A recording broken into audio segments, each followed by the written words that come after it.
Hey, wrestling fans, welcome to the One Wing Wrestling Podcast, where we help you navigate the complex world of pro wrestling, bringing you the best matches, world class wrestlers, and news you can count on. At One Wing Wrestling, we bring the elite to you. My name is Krishna Dhanai, and joining me always, as always, I should say, is Mr. Bill Cutbush. Bill, how's it going? It is rocking. It is rolling. I am sitting here with a Two Rivers flavored coffee, but I totally forget what flavor I put in the coffee machine. I think it was s'mores flavor, but yeah, it's pretty good. It's pretty good. But it's a beautiful day. Good day for a walk today. Mhm. But do you know what today is more importantly than anything else, Mister? Today is Monday. It is Monday. No, that's entirely not what I meant. But before we even get into that, I'm going to save the suspense for a minute and ask Ooh. you how you're doing. Doing good. Again, it's Monday. Nice day outside. It's breezy. Um, didn't do much, just worked and that's about it. But overall, I mean, nice day. Again, a great day in the city. I was getting made fun. Funny, I was getting made fun of at work about the Leafs loss on Friday, even though I said to everyone they were going to lose on Friday. I'm like, guys, I told you they were gonna lose. I didn't even watch the game. I told you they're gonna lose. And people were like, no, but they played. I was like, stop. Just Yep, stop it. just stop. Yes, the Leafs are gone. For all of you who don't know that, the Leafs are now out of the Actually, playoffs yet actually, Bill, again. just a quick update. Yep. All of the Canadian teams have now been eliminated from the playoffs. But there are still Canadians playing, correct? I'm pretty sure no, they all converted to U.S. citizens. Oh, okay. You So see, that's always been my thing. I don't understand why us in Canada are, oh, a Canadian team has to win the cup. Bring the cup to Canada. Do you know how many Canadians there are on every single American NHL team? the Bringing the majority cup to Canada just involves any team in the winning the NHL cup. winning the Stanley Cup, and the cup will come to Canada when those players bring it to Canada with their Listen, day with the I cup or only want whatever. one team in Canada to win the cup, and that's the Leafs. Everyone else, I don't care. Yeah, Sorry, fans of other teams 100%. in I don't Canada. care if the cup Apologize. comes to Canada. I care if Yeah, the cup comes to Toronto. Toronto. Yeah, but that's That's that's it. because And since we're Leaf that's not fans. happening till after my demise, I'm not that concerned about it. You don't know that. I do. I have secret inside information. But but to get away from the negativity surrounding the Toronto Maple Leafs, we are here today to talk about professional wrestling. But before we start talking about professional wrestling, I would like to let all of you know that in fact, this is episode number 100 of One Winged Wrestling. That's right. We have now been bringing this little show to you for 100 episodes. The first one came out the beginning or May 11th, 2022. Oh We are wow. now at May 15th. So 1 year and 4 days later, 100 episodes later, and we are still here. So, Krishna, we reviewed Dynamite on May 11th, 2022 Oh for my goodness. episode one Oh of One no. Winged Wrestling. Oh no. Now, can you tell me, do you remember anything that happened on that episode? May 2022. Okay. Yep. So Kenny was still hurt. I know that because he was Yeah, recovering there from was his no Kenny injuries. Omega on this episode. Um, so my assumption is, oh well, also, I mean, CM Punk would have been here. So I'm gonna say May 2022, hmm CM Punk. Would this be the CM Punk Hangman incidents? Would they have wrestled by now? Maybe. I'm gonna say this is the CM Punk Hangman incident. The incident I call it, where CM Punk calls out Hangman. Well, you're close. This Okay, was okay. part of that. Oh, okay. This was the one where CM Punk faced John Silver. Okay, okay. Yep, beat him. And then Hangman came out after and just stared at him. Well, CM Punk was like, "What? What's up? What?" Basically. It wasn't like the epic confrontation Okay, they had okay. later that Got led to it. the brawl out at All Out, Yeah. but yeah, it was that feud was ongoing at this point. Also in this episode, Hookhausen was teased. I would love to go back and listen to our comments about that at the Oh time. my That they would have goodness. been pretty epic. Adam Cole beat Dax Harwood to advance in the Owen Hart tournament. Oh We yeah, had the yeah. first flashes of Swerve in Our Glory starting up. Oh, I know, right? The BCC confronted the Jericho Appreciation Society. Okay. Okay. Yeah, that was going. Jamie Hayter lost to Toni Storm in the Owen Hart Women's Tournament quarterfinals. Hmm. Things have changed. The main event was Jeff Hardy taking on Darby Allin. Now, do you remember that Interesting. match? Yes, that was that the coffin match, or am I thinking of different things? No, it's not, it wasn't a coffin No, match. I no. don't believe it. This was the one that featured Darby jumping off that 15-foot ladder in the ring, crashing down on Jeff into chairs outside the ring. Okay, yes. So I mixed it up. Yes. Okay, I do Yeah, remember is that. this is the Yes. one where Darby Allin made every possible effort to kill himself fighting Jeff Hardy. Yes, I do remember Yes. this now. Yeah. Yeah, exactly. It was quite the match from what I remember. And Rampage that the following Friday featured Scorpio Sky defending the TNT title against his former partner Kazari. Wow. Scorpio Sky, a name I have not heard in a long, long time. That is Um, very true. Yeah, no, yeah, so that was our very first review show. yeah. And we've done 99 more episodes since then, including today's. And yeah, so just thought I'd take a moment to thank all of you who have been along for that ride thus far. What I can say is bigger and better things are coming for us over the following year. So stay tuned. Stuff will be happening. But we're going to save those somethings for when they actually do happen. But trust us, things are going to happen. I mean, I'm very, very grateful that we have listeners who tune in continuously to listen to us, all the way from Singapore, Belgium. I mean, the vast majority of you are American, but yeah, I mean, it's very interesting that we've even picked up people internationally. So I just want to take a moment to say thank you to all of you. We appreciate your listening. If you haven't already, go find the podcast on your favorite podcast thing, give it the 5-star review if you like it.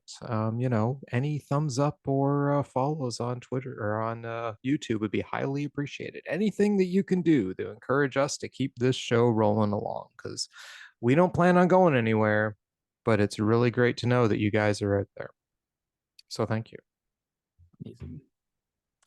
So that does take us to today's episode. And this is our weekly episode. This is where we talk about some news of the week. And we're going to be talking about, the independent show, the Smash show that's going to be here on June 25th. We're going to be talking a little about AEW and Wembley ticket sales, a little bit about Will Ospreay. I think Dhanai's got a dirt sheet for us this week. And of course, we'll be coming back with the Rampage report. Might as well call it that now, Rampage Yeah, Roundup, basically Rampage for now. report Yeah. for now. And I'll be talking a lot about Stardom and a little bit about New Japan. So, but let's get into the news, shall we? Let's do it.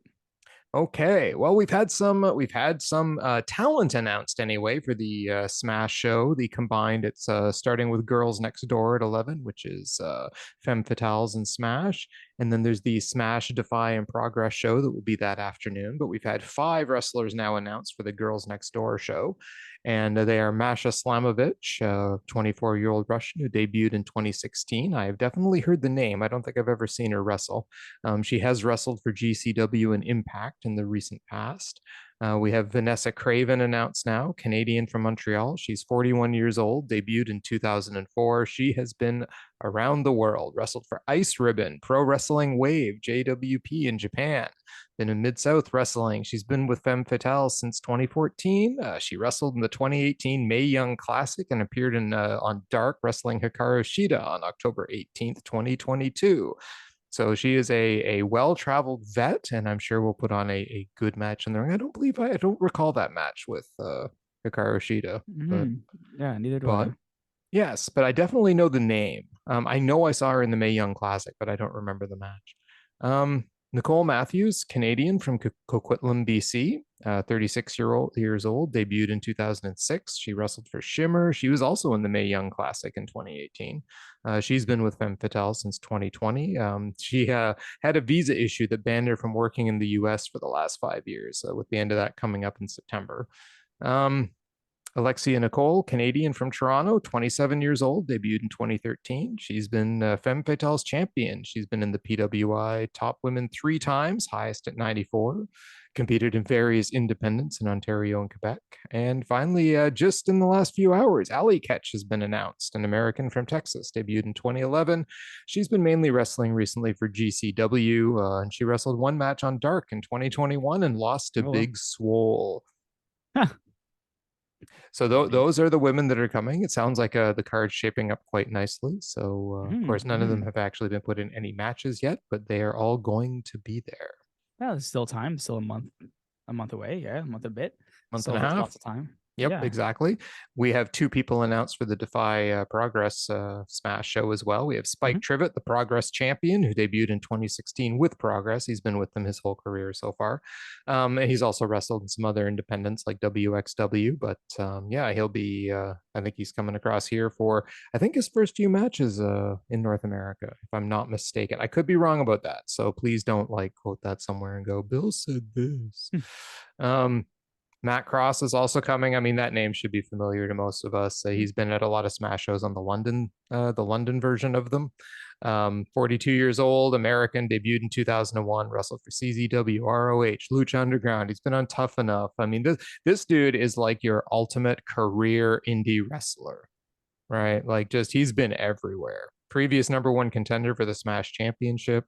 He's been wrestling with NWA recently. I mean, solid guy, solid wrestler, good guy to have on the card. So cool beans. Quick update on Defy as well.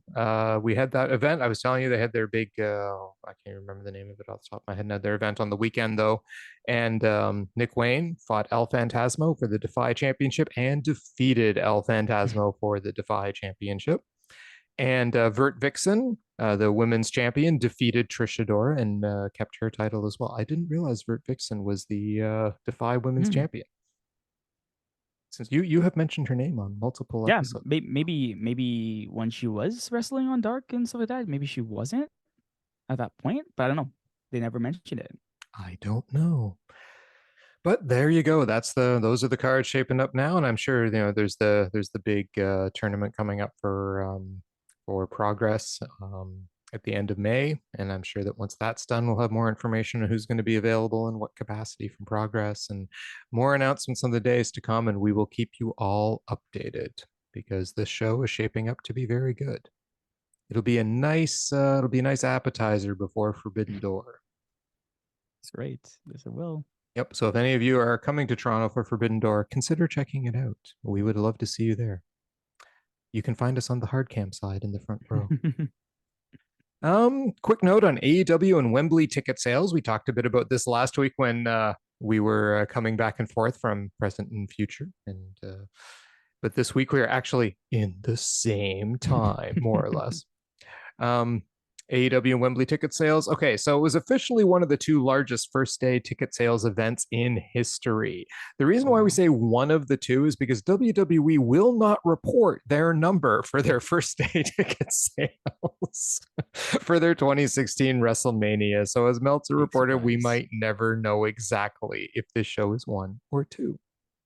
I personally think it's 1 because if WWE had the chance to crush AEW, they would have done it. They would have, and they didn't. So I'm just going to go around existing in a little world where AEW actually has the record for first day ticket sales. Way to go, guys. Way to go. Interestingly, Meltzer also reported that only 837 tickets were out on the secondary market, and that's only 1.35% of the tickets sold. Normally, for a show like this, you'd get at least 20%. And he said that the real key to this happening is the pre-sale code. Scalpers had a hell of a time getting tickets because of the unique code sent to every person. So that's very interesting. 837 from 60,000? Yes. Yeah, I mean, like, we had said this in the beginning. Like, first of all, AEW doesn't care who buys the tickets, right? Yep. The tickets are getting sold, and if these scalpers want to buy excessive amounts and not be able to sell them, sure, knock yourself out. But 837 from like 60,000 is fantastic. That's amazing. Yeah, right? I mean, that means we've got real fans buying the tickets. Yeah, that's what I'm saying. That's exactly what I was gonna say. That means the real fans actually got their tickets. Mhm. And who knows, like, maybe there were fans who were like, maybe I'll just buy some extra and sell them, right? Oh, Like, 100%. so whatever, resell, who cares? 837, like again, that's nothing Mhm. in comparison to what they've sold. So this is great news for AEW. It's big, it's really big. Like, it shows that, hey, again, Mhm. they're not just the alternative. They Yep. actually are a competitor. Like, Yeah. 60,000 is Yeah. Hey, crazy numbers. they're still a distant two, but But they're that's a fine. solid distant Solid two. two. They're Yes, solid two. they're and unfortunately for all the doomsayers and Yeah. the Yeah. people who have decided they need to be so tribal about their wrestling and predicted that AEW is just on its last legs continuously. New TV deal, selling tickets at Wembley. These guys are doing okay. They're going to be around for a while, people. Sorry to tell you. Guess what? They never announced a CM Punk match there, and they still sold They 60,000 didn't tickets. announce a single That's the match thing. there. Yeah. Nothing. This is tickets sold on just the mere presence of AEW there. Leap of faith. I love it. That's Yep. fantastic. Yep. Heck, we sold out. I'm not bragging here, but Toronto sold out the Air Canada Center Mm-hmm. without a single match being announced either. Yes, So exactly. AEW is doing something right. Yep, exactly. It's like we just know we're going to get good wrestling. Hmm. It doesn't matter. We're going to get good wrestling. Yeah. Like even on the worst shows AEW puts on, it's still us going, well, there were some good matches, Yeah. you It's know. true. So it doesn't matter. You're going to get good wrestling for sure. But speaking of matches, did you hear about Meltzer's poll? His poll? No. His poll. Oh, okay. This is good because this is going to be news to you, which makes this a lot more fun. Okay. Meltzer put up a poll polling who should Kenny Omega face at Wembley and who should MJF face at Wembley. Oh, interesting. Okay. Okay. Now he gave some options. Okay. Mhm. Now number one for Omega, who do you think it was? I'm gonna say, who voted on this? Just random fans Right, voted on this. right. Twitter followers. This is Twitter I'm gonna followers. say, if I'm a fan in the UK, and I'm trying to vote for myself, I'm gonna vote Kenny Omega versus Will Ospreay. Yes, Osprey ran away with it at 52.5% I was of the gonna vote. say, has Yes, to be, has to that's who be. people want to see Kenny Omega face at Wembley. Do you know who Mhm. number two was? Um, oof. Is it Kenny Omega versus Actually, wait. No, is it Kenny Omega versus CM Punk? Did they vote CM Nope, Punk in? no. CM Punk didn't Oh, even make the list oh, against okay, Omega. okay. So then, if it's not CM Punk and it's Will's already taken, oh wow, who would they have wanted Kenny Omega to face at All In? Um, is it Ibushi? Ibushi was fifth, Oh my goodness. 9.8%. Oh my goodness. But I don't think it's John Moxley or anything like that, No, because I think they've no, had the fill of John Moxley. Um, Brian Danielson? he was fourth, Oh my god. 11.5%. Oh my god, I'm going up the list now. Yep. Oh, so there's two more. So there's two spots that I'm missing. Yep. In the top five. Who would they have want him to face off against? I don't think Pac, because I don't think Nope. Pac would have like that big of a draw. Not that he doesn't deserve it. He does deserve it. What is Kenny Omega currently missing around his waist? The World's Heavyweight Championship, like the AEW World Heavyweight Championship. Mm-hmm. So I mean, like, they want MJF to face Kenny Yes, there Omega. was he was number three at 13.9%. And then I don't know, Okada. They want Kenny Okada, versus Okada. Is correct. it Okada? Yeah, it There was you go. Kazuchika Okay. Okada, Oh, there you go. 17.2%. Should have picked Yep. Okada. I knew Okada was it. But the thing is, I'm thinking Forbidden Door. It's Forbidden Door, so that's why I wasn't Mm-hmm. throwing in any like non No. AEW wrestlers in Yeah, there. the odds of Okada being at All In Yeah, pretty slim. yeah. Osprey already said he Hmm. wants on the show and he's going He to be does. booked on it, right? I mean, he's already got a slot apparently. We Yes, will talk about. we will. Um, but MJF, number one opponent for MJF on the Twitter poll. Number one opponent for MJF and Twitter poll. I'm gonna say they want to see MJF versus. Is it CM Punk? CM Punk was number two. Ooh, Number oh my two with goodness. 26.3% of the vote. So who? So MJF. Oh my god. I'm hoping it's not Danielson. I'm hoping they got their fill of the Well, Danielson, Danielson was on the list, but he did not receive any votes. He got 0 votes. and it's not Moxley. Moxley also got 0 votes. Yeah. So who would they want him to face off against? Going through the list in my head. MJF versus. Oh my god, this one I'm actually stuck on because I just don't know. Who? Adam Cole, eh? Adam Cole. You got Hmm. Number one. He's number one. 31.6%. And we know number 3 is Omega because we already cleared that one Yeah, up. yeah. Yep. So, Omega. yep. Number 4. Chris Jericho. No, just Jericho was 6th. Oh, okay. Oh man, who do they want to face him? 5.3%.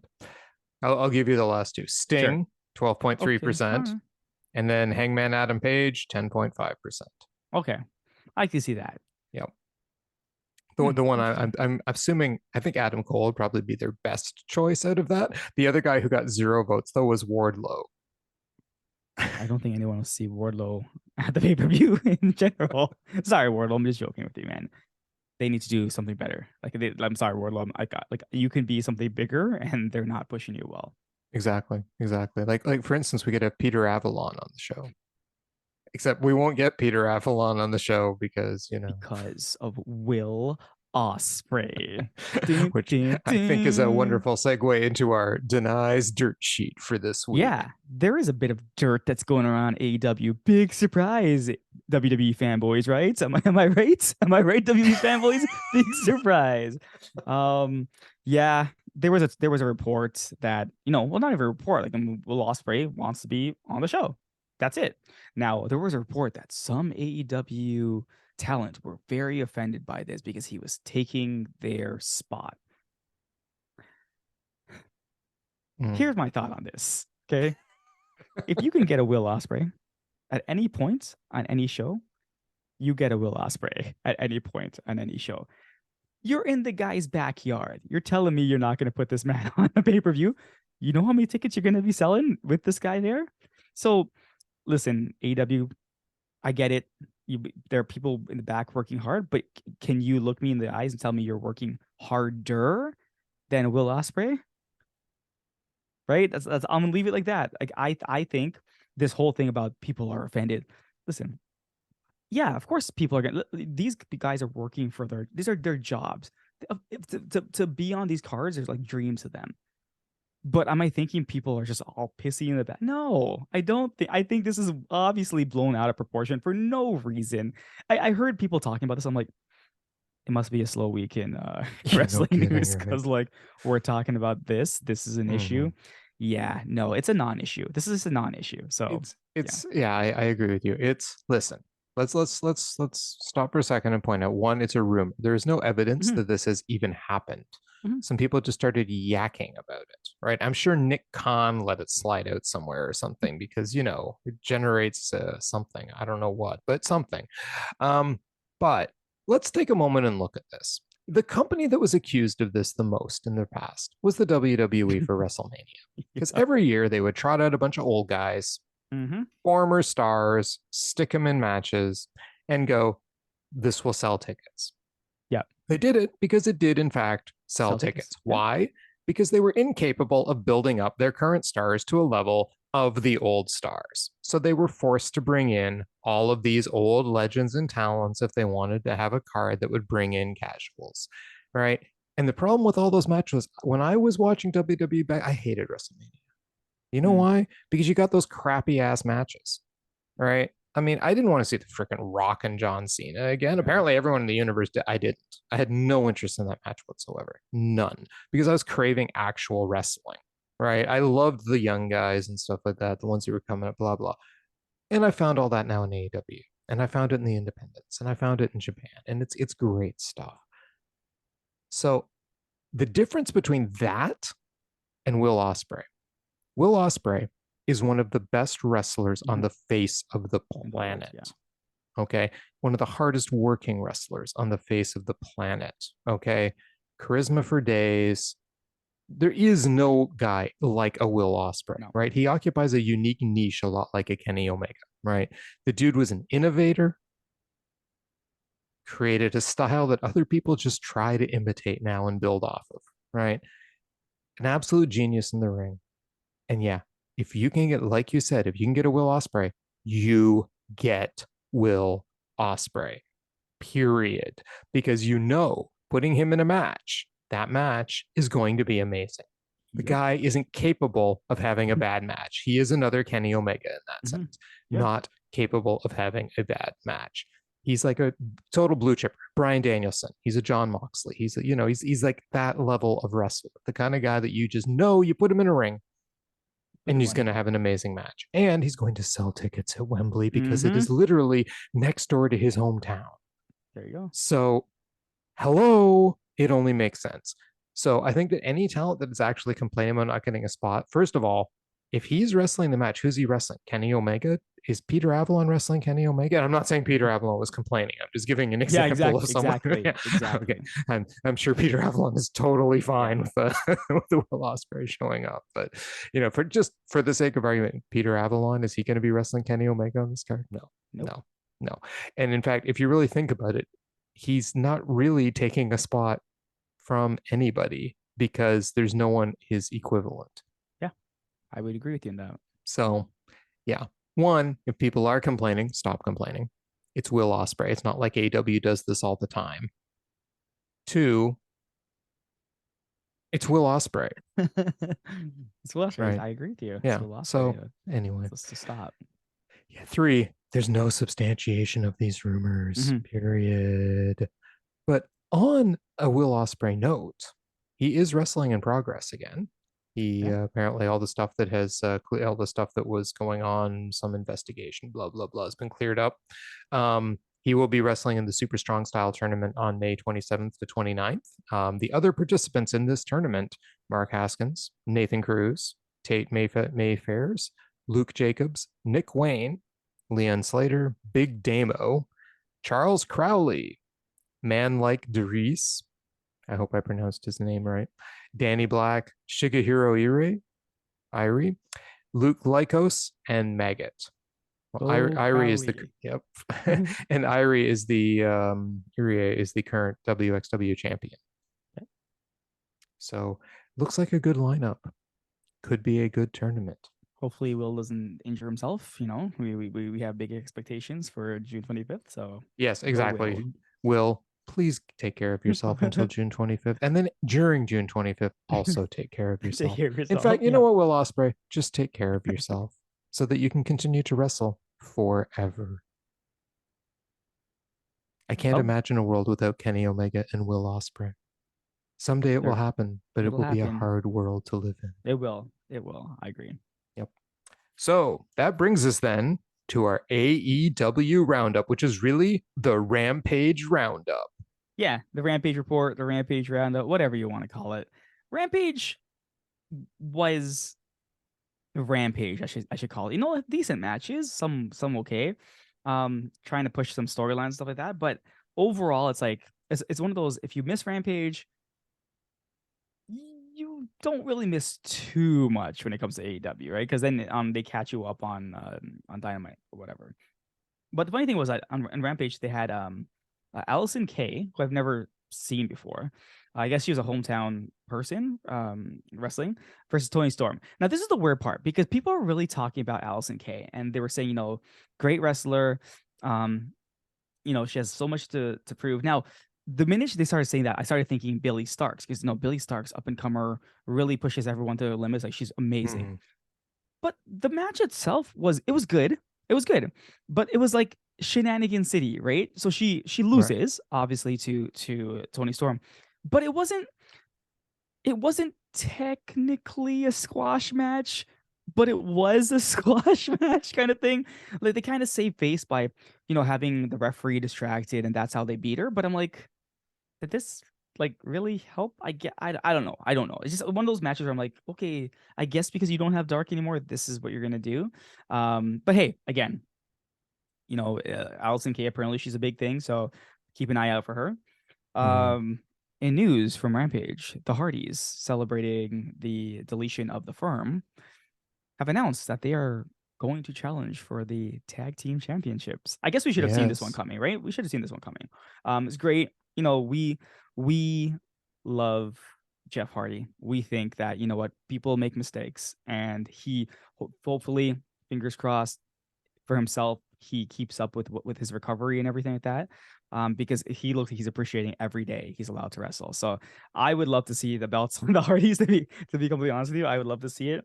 But how that would affect FTR, well, right now it doesn't even seem like AEW cares about what happens to these stupid belts, right? So right at this point, it's like, okay, put them on the Hardys. Maybe we have a nice run and stuff like that, right?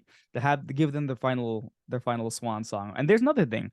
Imagine wrestling with the Hardys leave too. You're like, oh, they're actually gone for good now. You're like, what the heck? It's so weird, right? Yeah.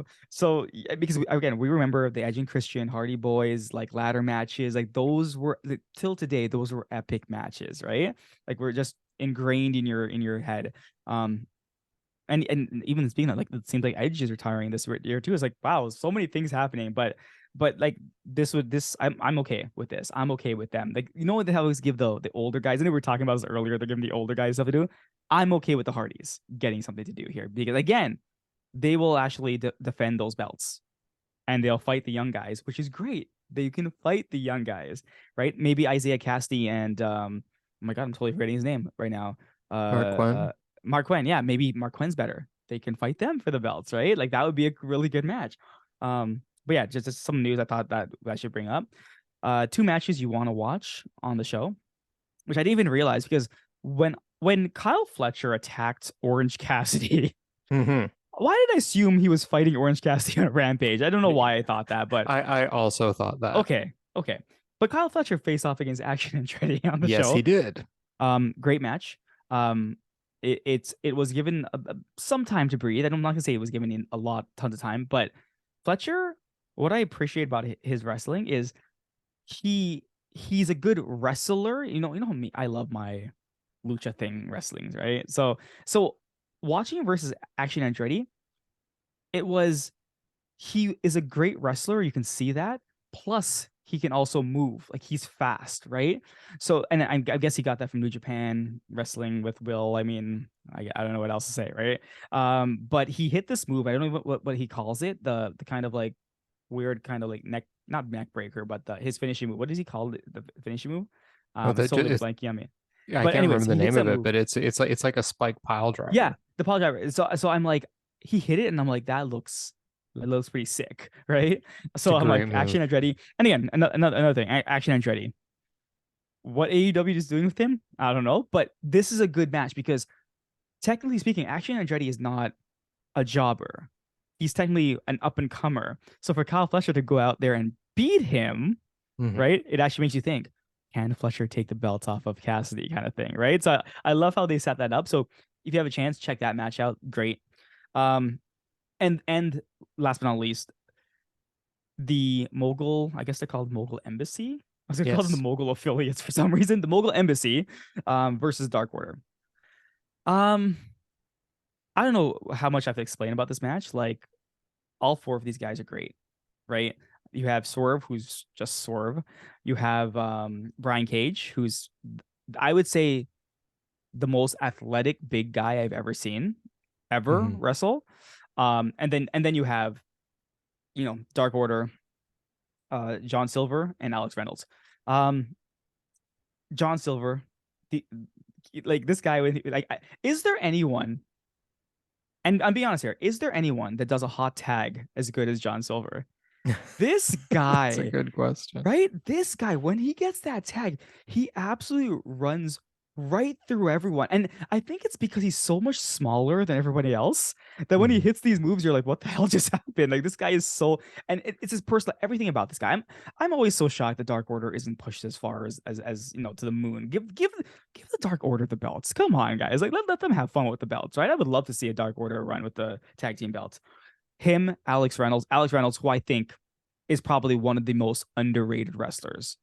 You remember how he gave it to Dax last year? Like, he was an underrated. No, I've been looking at Alex Reynolds wrestle recently. I'm like, this guy is probably one of the most underrated guys because he's kind of like John Silver's psychic. You know what I mean? Like, he's there.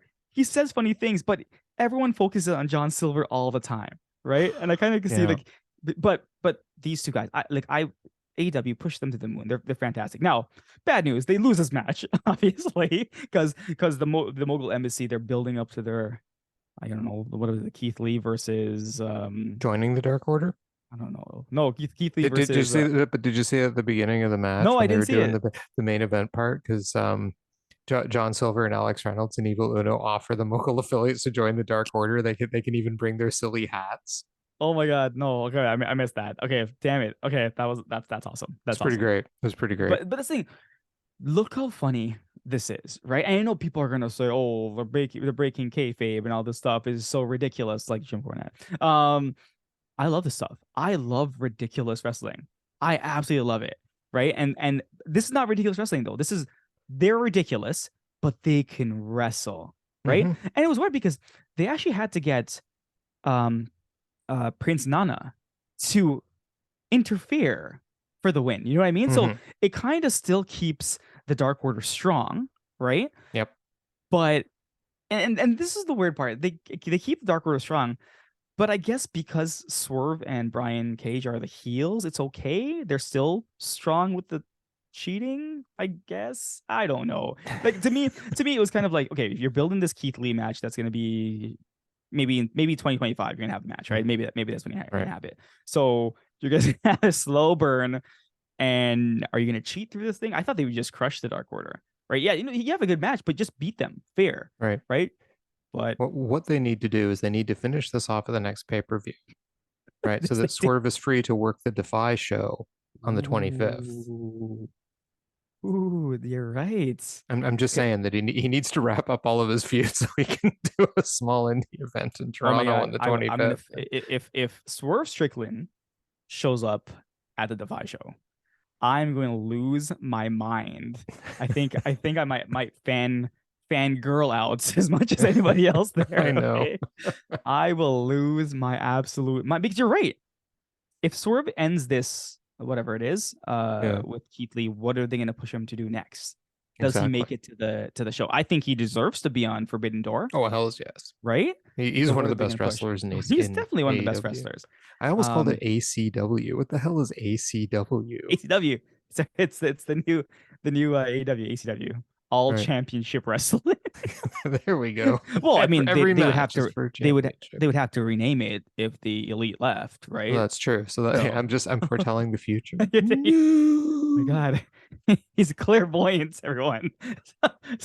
So, so yeah, that was my roundup. I know, very small again. Oh, I've got a few AEW, comments for you. I got a few sure, comments for you. I mean, okay, did you see the QTV segment? I did. Okay. Did you not completely die? Because I did. Okay, When they go to the interview with Hobbs and he's sitting on his couch without his shirt on and he's reading the Book of Hobbs. I'm like, seriously, the dude okay. sits in his house reading the Book of Hobbs. Seriously? This is, and you're right. I actually did write Hobbs, and I totally forgot why I wrote Hobbs there. Um, this is what I was talking about earlier. Ridiculousness, Oh, it right? was totally I I ridiculous. I love it. loved it. Like, he's literally there reading Will Hobbs is reading the Book of Hobbs without a shirt on, obviously, on Yes. a couch. Like, I don't know if QT Marshall is actually doing this stuff because it's fantastic, and because it kind of seems like stuff he would do. You know what I mean? Yes. Like, he's just always involved with ridiculous wrestling. That I kind of feel like this is him pulling Hobbs into this and saying, "We're Hmm. gonna have some fun right now, right?" Yep. And the slang term for people that are partly English, they're Brit-ish. Ish. I actually laughed. Oh, That was QTV, which I thought I terrible. was gonna hate, but you're Terrible right. It's humor. entertaining. It Yep. is what it is, right? No, exactly. And then okay, I listen, I really liked the Kyle Fletcher action Andretti match. No, it was. Listen, I didn't. I never said it Yep. was. I said Oh it no, was. no, I It didn't. was No, really no, good. No. I wasn't saying you did. I was commenting that I Oh, you also also liked I really, really also liked it. liked the match. Got it. I mean, that boot that Fletcher hit knocking Andretti off the apron, I was like, Andretti's dead. Sorry, guys. Action Andretti, no more action. It was funny too. I don't know if you got this, like, because of course I get the picture in picture part as Mhm. full on commentary, right? So during the picture in picture, Tony was talking about, oh yeah, he's talking about Aussie Open and Ospreay, they're United Empire, Mhm. right? And then Excalibur chimes in and goes, well, along with Jeff Cobb and Great O'Con. And JR goes, yeah, I really like that Jeff Cobb guy. He's probably my favorite in the group. Of course. But of course, Tony only knew three guys Three in guys. Empire. Yep. Tony, Yep. listen, I get it. I get it. I didn't hear that, but Tony, I get it. When you Jeff talk about Cobb, United Empire, Aaron we know who you're Hanare, talking one of about. the matches of the year. Who? Sorry, Aaron Hanare, I don't even know who Aaron Hernari is. United Empire. See, there you go. That's why, Tony. I get it. I get it. I'm with you. Okay, but also Kyle Fletcher's thumbs up on the pin. He gave the Mm-hmm. Orange Cassidy Mm-hmm. thumbs up. Loved it. Kyle Fletcher's so good. The crowd was totally behind him too, right? It was Yeah. like action who? Yeah. Well, that's it, right? Because the crowd, again, we always talk about Mm-hmm. AEW crowd being smart, right? Mm-hmm. Because they know if you're watching AEW, you probably know what's going on in the indies. You probably know what's going on in New Japan. And because again, Forbidden Door, heck, everyone knows, Mm-hmm. right? Yeah.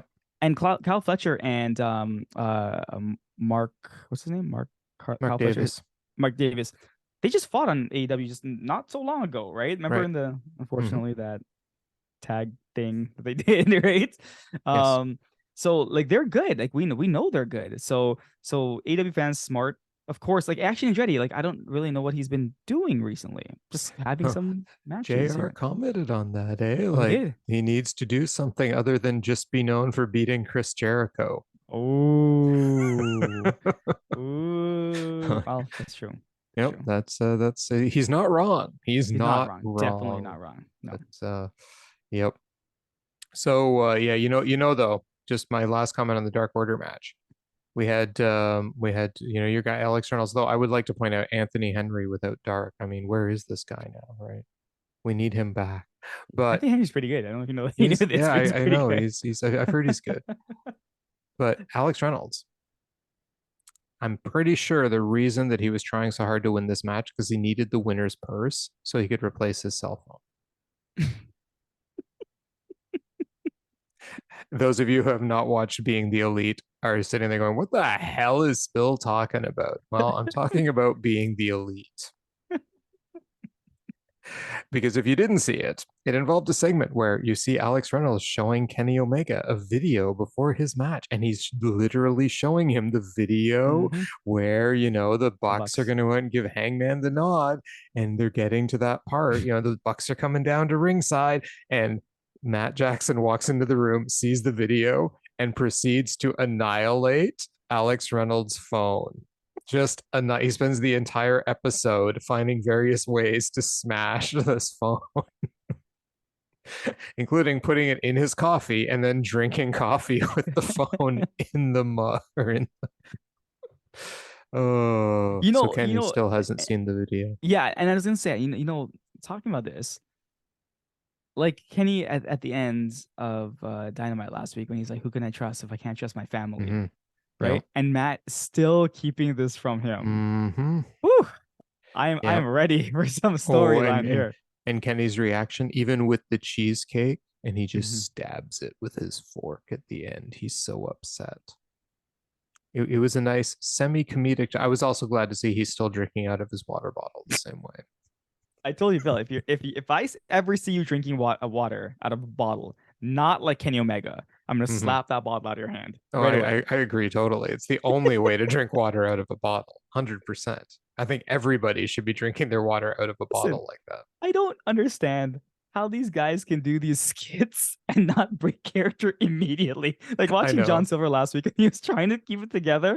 Yep. I was laughing. It's so amazing. And Kenny Omega, how are you doing that I without know. laughing? I know. And he just pulls it off every time. Like he's just sitting there So casually drinking so out of, like it's just normal to drink out of a water bottle like that. It's pretty so great. good. Oh my It's pretty god, great. it's so good. But yeah, I am actually looking very much forward to where this is going because it Hmm. looks like we're gonna get a Kenny Omega who is alone.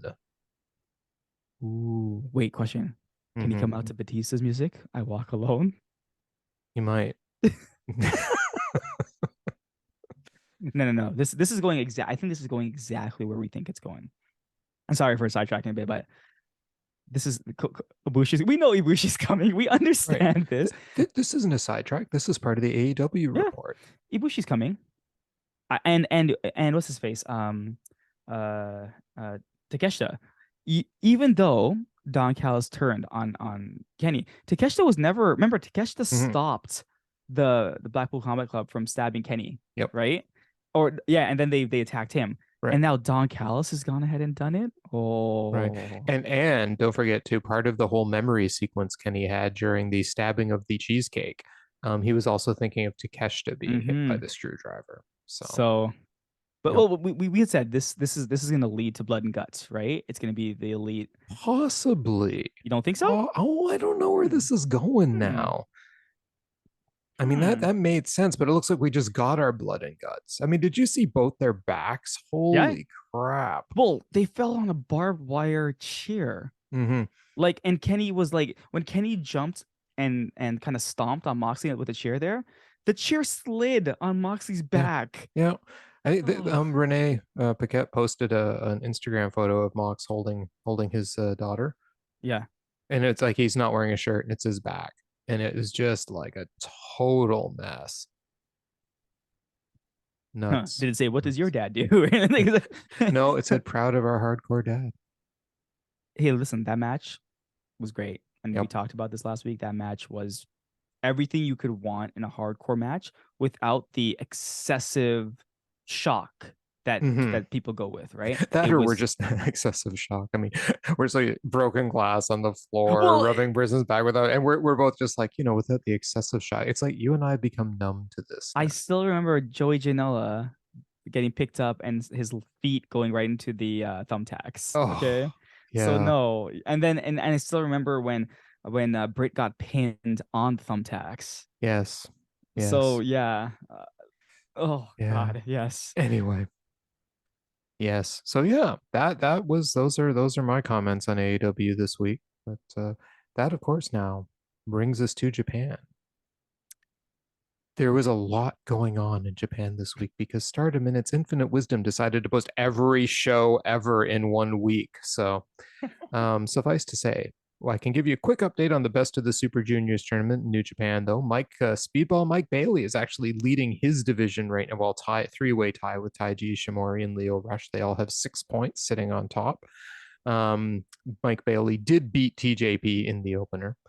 And in B block, we have a massive log jam at the top. A lot of people are at 2-1. Yoshinobu Kanemaru, Robbie Eagles, El Desperado, Clark Connors, and Dan Maloney and Francesco Akira are all sitting at 2-1. Um, but El Desperado may have suffered an injury in his match against Master Wato. He pulled up on his knee at one point, and he was icing it down after the match. So he may have Mm. actually suffered a legitimate knee injury during that match. But there's been no more word than just what people observed during the match. But unfortunately, I have not yet had a chance to watch all of those because there was so much stardom to Stardom. watch. So on that note, I am going to turn to Stardom. Um, Club Venus is now the #1 merch seller in Stardom. They have You passed love Club Cosmic Venus. Angels. I hate Club Venus. I want to gag. But anyway, so there was a pay-per-view held on May 4th. It was in Fukuoka. It was the Goddesses, the Golden Week special, and it had a whole series of matches on as usual. It had a Rumble, which Suzu Suzuki won, which was good. She actually, her and May Sakurai got rid of all three super strong Stardom machines. Yeah, we had a number of other matches on this show as well. Of note, we did have the Cosmic Angels team of Tam Nakano and Soriano taking on Oedo Tai's Starlight Kid and Ruaka. This was a solid match. I really enjoyed it. Both sides got a lot of stuff in. I mean, I really love Soriano. She's been such a great addition to Stardom, and to put her with Cosmic Angels because she no sells all of Cosmic Angels like idol like nonsense. So it's just so funny. Like she just refuses to do the moves and like half asses them and stuff. And it's so funny because she just deadpans everything. I absolutely love her. She is such a perfect fit for them. Um, but watching her team with Tam Nakano against Starlight Kid and Raka was great. And yeah, the ending, and of course my notes decided to go haywire there for a second, but we got the ending when Raka was fighting with Saori, nails a lariat and choke slam for a big near fall, but on a run, Saori ducked and Tam hit a roundhouse to Raka. Then an assisted fisherman suplex only got a 2, but then she nails the fisherman with the jackknife for a win. Um, The problem with the nailing the fisherman with the jackknife for a win was Sarai slightly botched it and it looked kind Oh. of messy, like she was scrambling to get the bridge on properly. Hmm. But it was a really good match. I had a lot of fun with it. It's worth it just to check out Sarai tag teaming with Tam Nakano. I would have given it 3.75, but the ending dropped it to 3.5 just because it was just such an obvious, like, kind of muddle there at the end, unfortunately. But those happen. Um, They're human. It happens. it does. A match I found really interesting was God's Eye, Siri and Konami taking on Uedo Tai's Natsuko Toro and Momo Watanabe. Now, I thought this was going to be an exhibition for Siri and Konami. Boy, was I wrong. I mean, Natsuko and Momo just handed it to Siri and Konami. I mean, this is the best I've seen Momo Watanabe look in a long time. I mean, she was in it. She was killing people. It was, they were getting their weapon shots in behind the back, and I mean, Momo actually won with the Peach Sunrise on Konami. So this was Oedo Tai taking out like two of the big guns in God's Eye. So it was a dominant match. It was really good. I would strongly recommend watching this.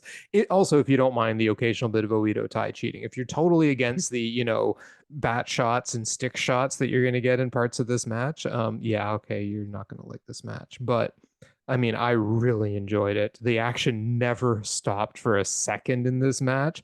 I would give it 3 and 3/4 stars. I absolutely loved it. Um, Another really solid match was Donna Del Mundo's Julia and Micah taking on Aphrodite, Tommy Hayashishita and Saya Kamatani. This was a really good match. I mean, this was one where both sides just went at it, but Julia and Micah, I mean, they went at it right before the bell even rang, right? They jumped them during the introductions and brawled at ringside. And you got a real Blackpool Combat Club kind of vibe from Julia and Micah, right? Like just no nonsense. We really don't care what the fans are going to think of what we're doing here and blah, blah, blah. And like just taking it to Queen's Quest, right? Um, but I mean, just the moves in this, like just absolutely wrecking each other, right? Like the lariat duel between Micah and Utami was amazing. Saya Kamatani, she's like more of a speed-based wrestler, right? To go up against the likes of Julia and Micah, she had to do a lot of dodging and still got a ton of kicks in and a lot of good moves. I mean, it was such a good match. Um, but what ends up happening is at the end, Julie breaks their hits a knee on Utami. They said like they had set Micah up, but they do a choke slam backdriver combo, and then Micah, meaning Donna Del Mondo, does a choke slam backdriver combo, and then Micah nails a closed fist haymaker, which of course in Japanese wrestling is completely not allowed. The ref gives her a warning, but she just hauled off and punched Saya in the face, and then nails the Michinoku driver. Oh, I'm sorry, Utami in the face. Then nails hits the Michinoku driver too and pins Utami. I'd give this 4 1/4 stars. Really, really good match. The story was excellent because Micah was just a destruction machine in this match. Right. I mean, she shoves the ref afterwards because she won't get off Utami. She pins her and then just won't get off her and then shoves the ref out of the way and then makes the ref come back over and raise her hand. She gets a mic and just says, "From this point on, I'm a new Micah." That's it. And they drop and leave. So I'm really intrigued as to where this is going. Very interesting match. Couple more matches on this card I wanted to highlight. Azumi versus May Sarah for the high speed championship. If you want to watch an absolutely crazy high speed match, this is it. Holy crap. These two women, like they did everything. Everything. It was so fast. It was so hard to keep up with. Just amazing pins. There were so many like moments where they would square off and then end up in these pinning combos and stuff. And like, but some of the moves that they did, there was a Zumi destroying May Sarah with like a German suplex on the apron and just dumping her to the floor. Some of the moves they were each hitting off of the apron to the floor and off the top rope to the floor. It was absolutely crazy. And the attack May Sarah launched on Azumi's ankle and Azumi selling the ankle during the match. It was such a great story too. Just there was a lot of back and forth. It was a really, really fun match. If you like high speed, fast stuff, this is definitely a match for you. And yeah, of course, Azumi won, defending once again. I would have given this 4 1/2 stars. She won by putting the numero uno, which is a armbar variation on May Sarah, and she'd been working May Sarah's arms the whole match. So Really solid ending. I love the fact that Izumi can both nail all these high flying moves with just absolute precision and can technical wrestle like on the arm like nobody's business, just tears people apart. She is such a good wrestler. And after the match, Saki Kashima came out and challenged Izumi again, and their exchange was hilarious because Saki Kashima is just amazing, and she always acts like she's so innocent, and then she's like because Azumi's like, I beat you last time clean with the Azumi sushi. Why are you here again? She's like, well, I still have that I won that tournament, remember? And she's like, didn't you cash that in last night? She goes, no, the company announced on Twitter I did, but I never told them I did. So, but they're making it into a three-way. So there's going to be another title shot coming up soon where it's going to be Saki Kashima, Azumi, and someone else for the high speed championship. You had the new eras taking on FWC, Hazuki and Koguma, the new eras being the tag champs, Mirai and Ami Sorai. This was Fukuoka is the hometown because FWC is Fukuoka Double Crazy. Hazuki and Koguma are both from Fukuoka, so you can guess who the crowd was behind. The match itself was I love Hazuki. You know how much I love Hazuki. And I mean, when she comes out, it's like 3,000 miles an hour. FWC lost the match, unfortunately, and the new eras retained. I'm not surprised. It was the first retaining. But the part I liked was what happened after the match because, Koguma handed the belts to the new eras herself. She was very upset that they lost. Mirai got a mic, says, oh, it's our first title defense. Sorry about the result, Fukuoka. And Ami then says it was an easy win, which of course did not delight the crowd. But then Momo Watanabe and Natsuko Tora, who had just beaten the other members of God's Eye earlier, came wandering down to the ring and were like, Momo's like, you country bumpkin champions, today we beat Tsuri, your strongest, and Konami, who left Oedo Tai. And Natsuko said, no matter what you guys do, you've got no support. You tried to win by countout today. Yeah, there was a point in the match where they tried to win by countout again, because that's how they won the titles in the first place. And Natsuko says the fans were quiet and the fans applaud Natsuko Tora saying this. And she goes, that reaction says everything. We're going to take those belts and make them interesting again. And then Ami's like, well, where's Ruaka? Because Ruaka is her usual tag team partner. And Natsuko says, well, she's busy with Nene, but I'm the leader, whatever. And my notes just jumped again, which of course I do not have these memorized, so that always makes it difficult. But anyway, Mirai just says, well, whatever reason you came for these belts. I don't know if Araka's busy with Nanai, but Momo and Natsuko are something new. They're in our path. And then Momo goes, listen to the reaction of the fans. You guys make the most boring comments. And the fans applaud this too. She goes, shouldn't you be saying I'll put my whole soul into it like you normally do? Well, put some soul into your defense because we're challenging you. She just drops the mic and leaves. And then Mirai says, with all our soul, that's what we say. Tell them, Ami. He goes, you couldn't beat them without weapons. We'll beat you. And Mirai goes, with all our soul, we'll defend these belts. And they're done. Oh, it was so good. I this is why I love Oedo Tai, seriously. Momo Watanabe is so good. Like, I loved her so much in this show. But then we get the main event. Mina Shirakawa in her first defense of the white belt, the Wonder of Stardom Championship, against Natsupoi. I have never seen Natsupoi wrestle so well. Okay. She came out in red gear, which I've never seen her wear before. And oh my God. I mean, it just started with Natsupoi slapping the hell out of Mina. Dodges. I mean, this went back and forth quite a bit. I mean, the story was really Mina trying to go after Natsupoi's leg because, she uses the figure four leg lock as a finisher, and Natsupoi just taking it to her. I mean, she dragged Mina up the ramp at one point and landed a running seated drop kick and a body slam on the ramp. She actually went back to the ring and waited for Mina, who stumbled in at 17. Okay, it's a 20 count in Japan. Oh yeah, that's right. They play by house rules. That's right, they do. But it was just great. I mean, Natsupoi was up spinning heel kicks and other stuff. She followed like a running blockbuster that Natsupoi hit was just so fast. I mean, this woman is incredibly fast. Like, just Wow. All I can say about this match is wow. Mina put her up in an electric chair at one point. Natsupoi reversed into the fairy blink for a 2 count, then hit a thrust kick and 3 German suplexes in a row. You know, like the rolling Germans. Natsupoi does this to Mina Shirakawa. It was great. Then hit the fairy gift for 2. You know, she tried to set her up for another move. Mina hit a big thrust kick, and then she goes off the top. Natsupoi catches her going for an avalanche German, but Mina fought her off on the turnbuckle. They brawled. Natsupoi knocks Mina back in the ring, but then Mina hits an avalanche dragon screw. I was like, are you freaking kidding me right now? And it was just so well executed. And then she immediately hits another dragon screw and then locks on the figure 4 leg lock. And it still didn't get the win. I mean, Natsupoi, the way she sold this figure 4, I mean, she could give like, you know, really expensive lessons to people on how to sell in a submission hold, like the screaming. The ref came over to check and she was like clawing at the ref. She was so desperate, like clawing his hair and stuff, just trying to find anything to pull to get herself to the ropes. It was just epic selling. Like the emotion was incredible. Right. But you know, the Mina then tried to pick Natsupoi up for the glamorous driver Mina. Natsupoi fought and fought, finally reversing it in the ferrying ring, which is Kofi Kingston's SOS, but it's called the ferrying ring now. Please don't forget that, for 2. She hits another German, but Mina pops up, hits a back suplex. Natsupoi hit an arm trap bridging German at last, but she actually bridged her and Mina's feet landed on the ropes. So it was like, sorry, can't pin her.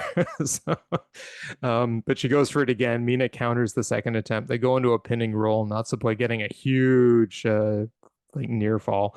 Mina then hit 2 big forearms, put her in the electric chair where she hits a neck screw to Natsupoi's leg. Like from up top, the way she rolled, she like completely, it's like a dragon screw with the head, essentially. Then an implant DDT for a near fall. And then she finally hit the glamorous driver Mina for the pin. What I liked after the match, Sayoriano, being part of Cosmic Angels, came in with a spray can and was like spraying Natsupoi's knee and stuff. And I'm like, oh, I understand what's going on. She's also doing Brandon Cutler because Kazan is the elite of Stardom. Cosmic Angels tag teaming with the Elite. Oh my God, that would be amazing. But seriously, what a match. Like, seriously, it was Natsupoi's best match in Stardom. Mina is just phenomenal in the ring in spite of her garbage music and terrible faction. Natsupoi just lay in the ring crying. It was 4, I give this 4 3/4 stars. Nice. Just a amazing match. Nice. Mina Shirakawa keeps delivering match after match.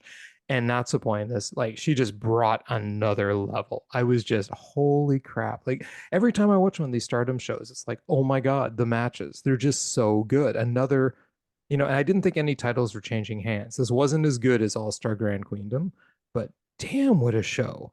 And at the end, Mina calls to Tam, and she challenges her to a belt for belt match. So their next match is going to be red belt versus white belt. Winner gets both. Only happened one other time in Stardom history, and that was Mayu Iwatani winning both of them. Oh, wow. P.S. It's really great seeing Mayu Iwatani carrying around the IWGP Women's Championship, because they beat, in one of the earlier matches on the show, they beat Club Venus, the team of Mariah May and Jessie, and yeah, her and Hannon destroyed them. It was great. It was great. Were you upset because you love Club Venus? No, I hate Club Venus. They're so annoying. Of course, then they all came out and celebrated with Mina after the championship match, and they all drank champagne in the ring and acted like a bunch of morons. So, you know, you'd probably love Club Venus.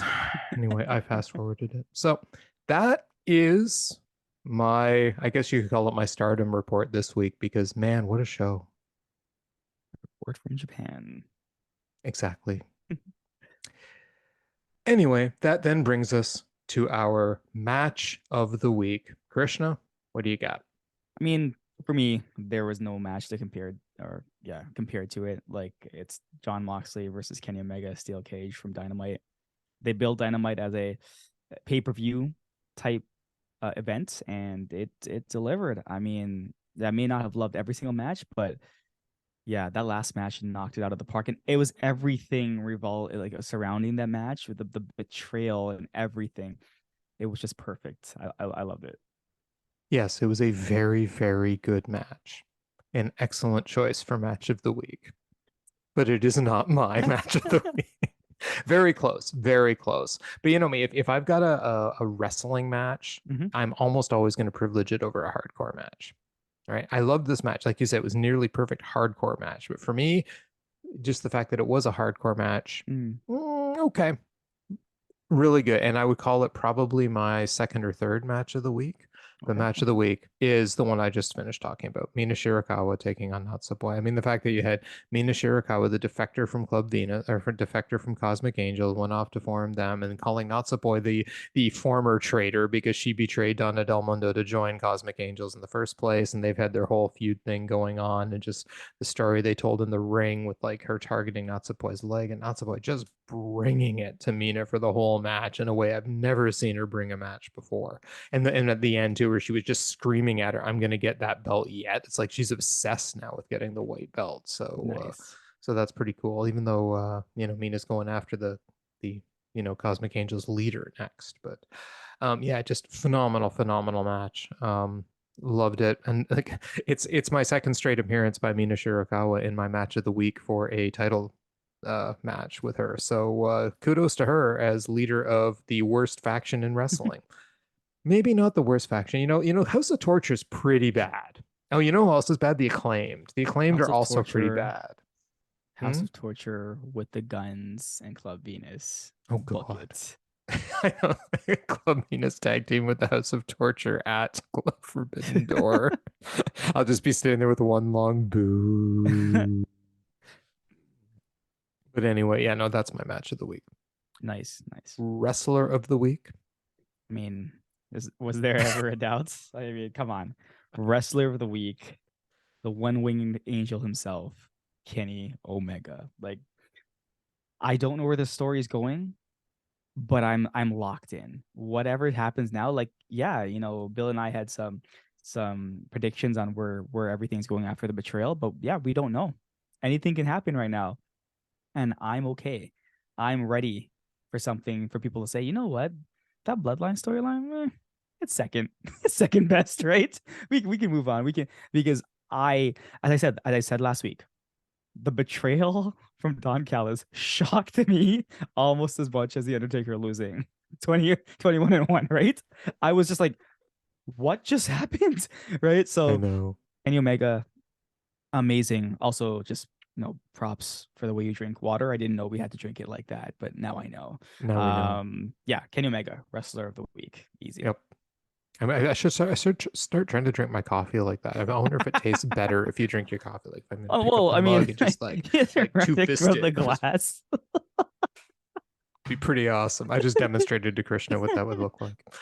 Um, yes, my wrestler of the week. Now, Kenny Omega would definitely get an honorable mention, but I gotta go with Natsupoi because holy crap, I've never seen her bring it. I mean, she's always been one of my favorites in Stardom, Mhm. but oh my God, the level that she brought it up to, the emotion, the moves, the selling, I mean, just the complete bag. I mean, Mina Shirakawa was a 1B to her 1A too. I mean, for all I hate Club Venus, for all I criticize the way they act outside of the matches, God damn, that woman can wrestle. So yeah, it's just phenomenal how good this like these two were, and Natsupoi, wow, just wow. The reversals. I mean, she's your kind of wrestler, man. There's a lot of like high flying reversal type stuff, lucha type So you're things. saying like Natsupoi should be booked for Forbidden Door? Is that what you're saying? That's They should just book match you want. all of Stardom on All of Forbidden Door. They Stardom. could just make it a Stardom card, right? They Like, could. Why not? Hey Tony, like we're there that we're having the Femme Fatale show that's gonna yep, be before Forbidden Door. Why not book an AEW versus Stardom show? That can, if you want. I mean, that could be your pre-show if you want. That would yep. be amazing. But it might yep. beat out some of the matches on the actual card, right? I'll So just be there in like all this homemade Stardom merch because, of course, trying to buy Stardom merch in Canada is nearly impossible without spending hundreds of I dollars. know. Yeah. Oh, but yeah, no, I'd be all over that. AEW versus Stardom, can we book it? Meltzer also put up another poll saying, "What do you guys think the event of the year has been so far from all promotions?" 40% of the people answered All Star Dream Queendom Oh wow. Okay. or Grand Okay. Queendom rather. Yep, 40%. I'm not That's surprised. substantial. Hey, not surprised. Exactly. Someday I'll get you to sit down and watch one of these pay-per-views with me. And then you can I see will what I'm watch talking. Stardom one day. I will. I will. I've been hearing good things. I will watch Stardom. Okay. Okay. The next big event, I'll let you know. We can watch it together. Yeah, yeah. I will check it out. Why not? Okay, cool. Excellent. See, guys, I finally did it. I finally did it. And then he's going to be a Club Venus fan. I'm going to punch him in the I'll be face and like, I don't know regret it Bill talking about this forever. Club Venus team. Like he hates them. Like they're amazing. Absolutely amazing. They are not. They suck. They can wrestle, but they suck. But they suck. Anyway, All right. Well, yeah. Well, that, however, does bring it to an end. And as the betrayed great one, the man who had to stab his cheesecake with a fork, the man who had to witness his friend destroy Alex Reynolds' cell phone, always says goodbye. And I'm not going to give the kiss because he's too depressed right now. And good night. Bang. good night, everyone. Episode 100. Woo! 100.